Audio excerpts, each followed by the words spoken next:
fils d'un inspecteur des impôts, ancien élève du lycée Michelet. Vanves, diplômé de l'École française des attachés de presse, EFAP, il débute en 1968 sa carrière comme journaliste à l'Agence centrale parisienne de presse, ACP. Son premier article réalisé en mai 1968 est une interview de Daniel Cohn-Bendit. En 1970, il entre au bimensuel L'Écho de la presse et de la publicité, où il est chargé de la rubrique publicité, et en 1971, crée le magazine de communication Stratégie avec Patrick Barteman et Alain Lefebvre, puis le mensuel Création Magazine en 1984. En 1986, il lance un nouveau magazine, Communication et Business, et une émission de télévision sur Paris Première, puis M6, consacrée à la publicité, Onde de choc, qu'il conçoit et co-présente avec Anne Magnien,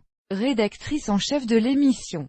2 ans plus tard, le magazine est rebaptisé Communication CB News avant de devenir en 1995 CB News et l'émission Culture Pub. Entre-temps, Christian Blachat a fondé les sociétés CB News Éditions, éditrice du Nouvel hebdomadaire, et CB News TV, productrice de l'émission. Le capital est réparti entre le fondateur et certains de ses employés. CB News Éditions, outre le magazine, détient alors 20% du capital de Topcom Salon, un salon destiné aux directeurs de la communication créé à Deauville en 1988. Malheureusement, le magazine accumule les déficits.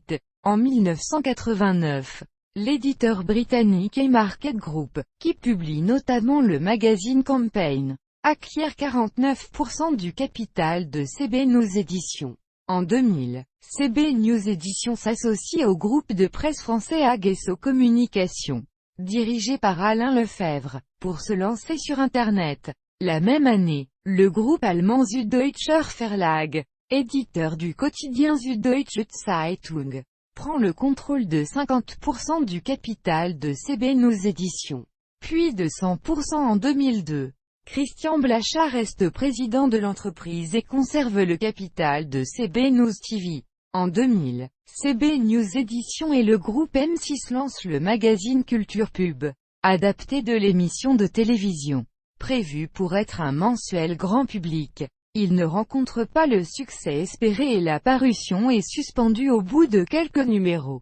En 1999, la société lance le portail Tout sur la com, consacré à l'univers de la communication, et, en 2004, Christian Blachat s'associe avec Margaret Figueiredo, directrice générale de CB News et le fonds d'investissement Cita, pour acheter CB News Éditions.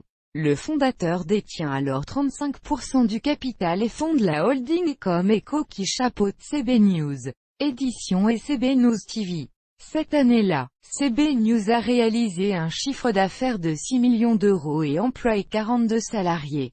Christian Blachat est décoré en 2005 de la Légion d'honneur par Jean-Pierre Raffarin, alors Premier ministre. En 2010, les activités de presse de la société CB News sont placées en redressement judiciaire. Le 18 novembre 2010, la société CB News est placée en liquidation judiciaire par le tribunal de commerce de Nanterre. La société emploie alors près de 70 personnes. Christian Blachat meurt des suites d'une opération chirurgicale le 5 février 2012. À l'âge de 65 ans, et il est enterré au cimetière parisien de Bagneux.